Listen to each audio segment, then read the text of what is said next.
नमस्कार. आज आपण एका वेगळ्या विषयावर बोलणार आहोत. मन घडवलं तर जग जिंकता येतं, स्वप्नांनाही उंच भरारी देता येतं. व्यक्तिमत्वात दडलेलं असतं यशाचं बीज. यशाचं बीज जे जोपासलं तर आनंदाचं आयुष्य फुलवता येतं. विद्यार्थी मित्रांनो, सर्वप्रथम सर्वांना माझा नमस्कार. आज मी तुमच्यासमोर एक महत्त्वाच्या विषयावर बोलणार आहे. तो विषय म्हणजे व्यक्तिमत्व विकास. त्यालाच आपण इंग्लिशमध्ये पर्सनॅलिटी डेव्हलपमेंट म्हणतो. पहा, तुम्ही कोण आहात किंवा त्यापुढेही जाऊन तुम्हाला काय व्हायचंय. तर तुमच्यापैकी कुणी म्हणेल की मला डॉक्टर व्हायचं आहे, कुणाला इंजिनियर व्हायचं असेल, कुणाला शिक्षक व्हायचं असेल, तर कुणाला एखादा उद्योजक व्हायचं असेल. पण या सगळ्यांपूर्वी पण एक महत्त्वाची गोष्ट आहे, ते म्हणजे तुमचं व्यक्तिमत्व.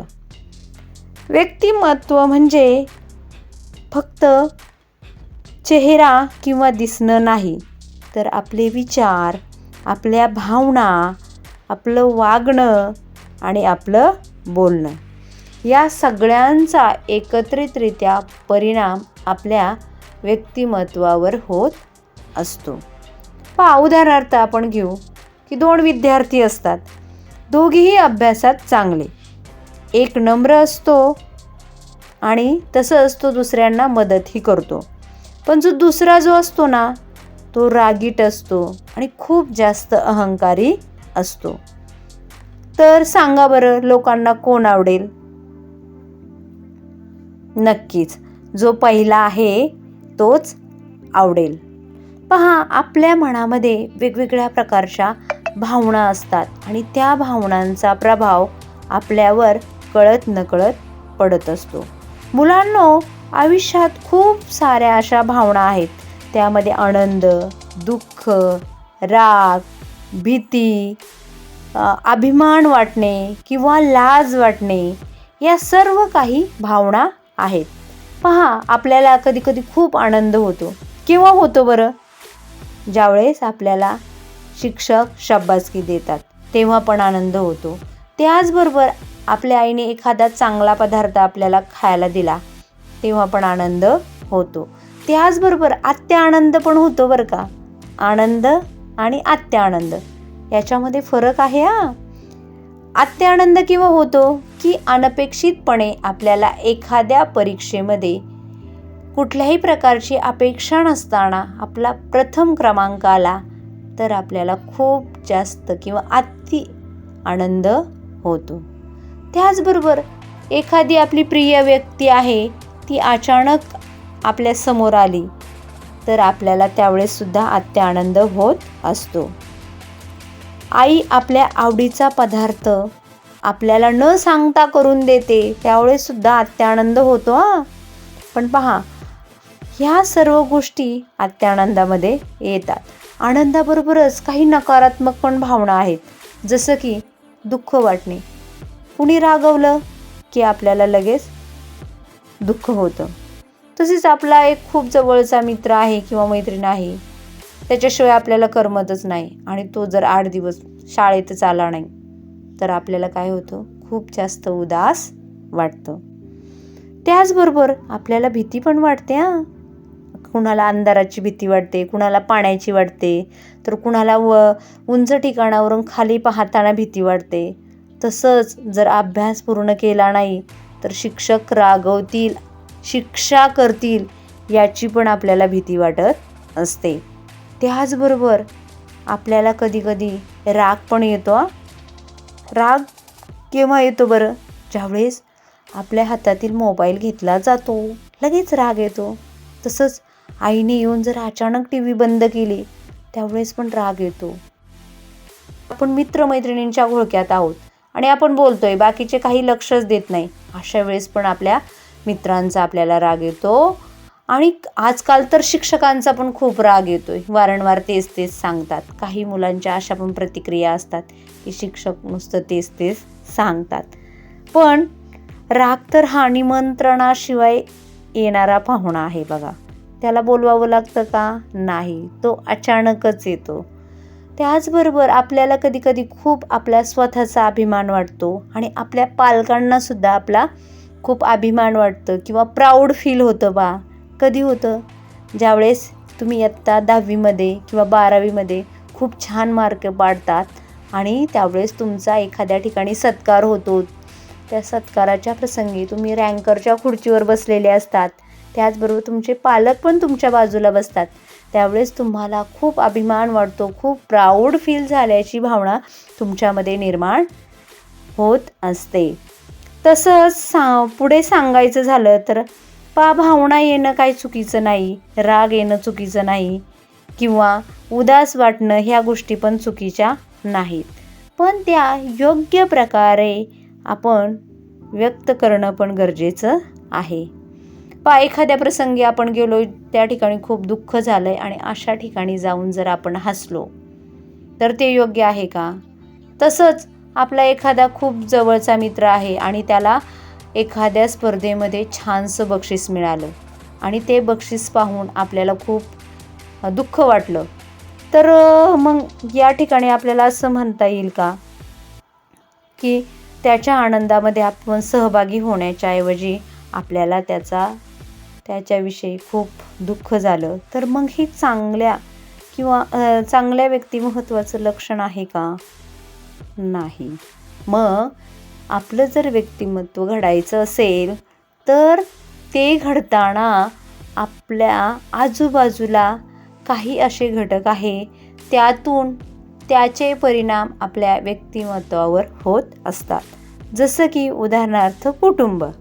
आपण कुटुंबामध्ये लहानाचं मोठे होत असतो आणि आपल्या जडणघडणीत कुटुंब हे अत्यंत असं एक महत्त्वाचा रोल प्रदान करत आहे. आपल्या घरातूनच आपण सगळ्या गोष्टी शिकतो. उदाहरणार्थ आपण लहान असतो त्यावेळेस आपण आपल्या घरातल्यांची भाषा ऐकून भाषा शिकतो. मुलं जी असतात लहान, ते अनुकरणाने शिकतात. त्यांना कुठल्याही गोष्टी शिकवाव्या लागत नाही, पाहतात आणि त्याप्रमाणे ते शिकत असतात. तसंच मुलांना तुम्हीसुद्धा तुमच्या घरातील कुटुंबापासूनच शिकत आहात. त्यामध्ये जर चांगल्या सवयी असतील आपल्या घरातील कुटुंबामधील व्यक्तींना स्वच्छतेच्या, नीटनेटकेपणाच्या, तर आपल्यामध्ये पण ती सवय उपजत येते. त्याचबरोबर आपल्या एखाद्याच्या कुटुंबामध्ये खूप अध्यात्म करत असतील तर त्या कुटुंबातील ती मुलं आध्यात्मिक तेकडे वळतात. तसंच एखाद्याच्या कुटुंबामध्ये जर खूप जास्त प्रमाणामध्ये स्वच्छता केली जात असेल, स्वच्छ राहिलं असेल, नीटनेटकं राहिलं असेल तर ती मुलं त्याप्रमाणे घडतात.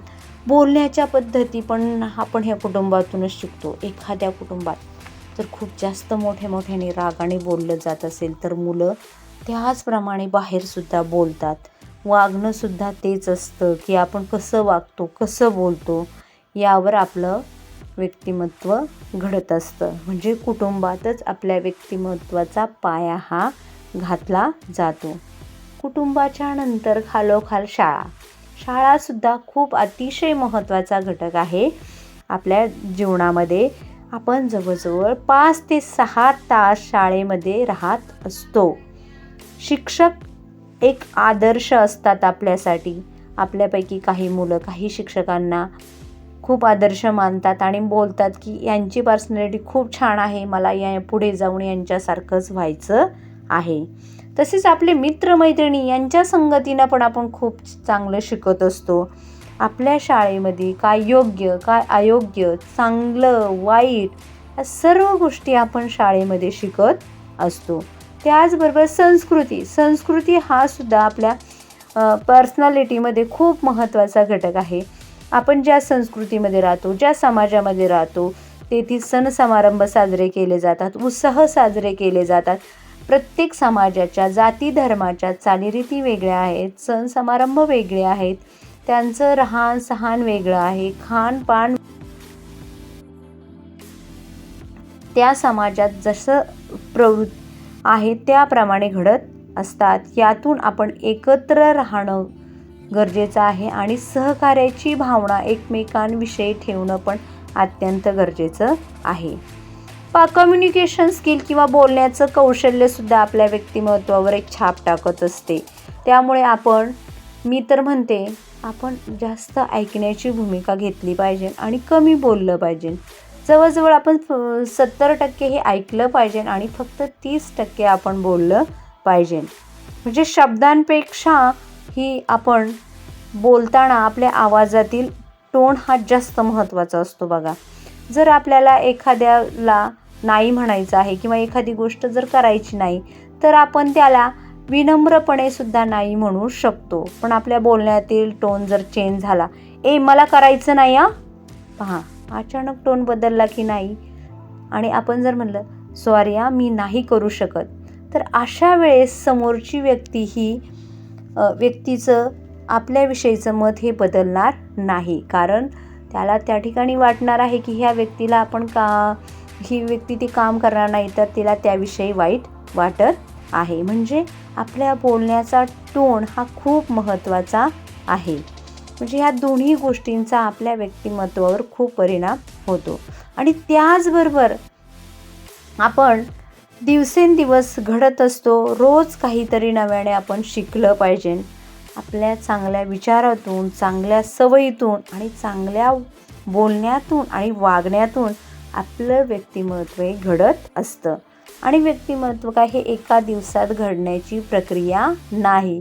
रोज हळूहळू आपण त्याच्यावर काम केलं पाहिजे, आपल्यामध्ये बदल घडून आणले पाहिजे आणि आपल्या व्यक्तिमत्वाला आपणच आकार दिला पाहिजे.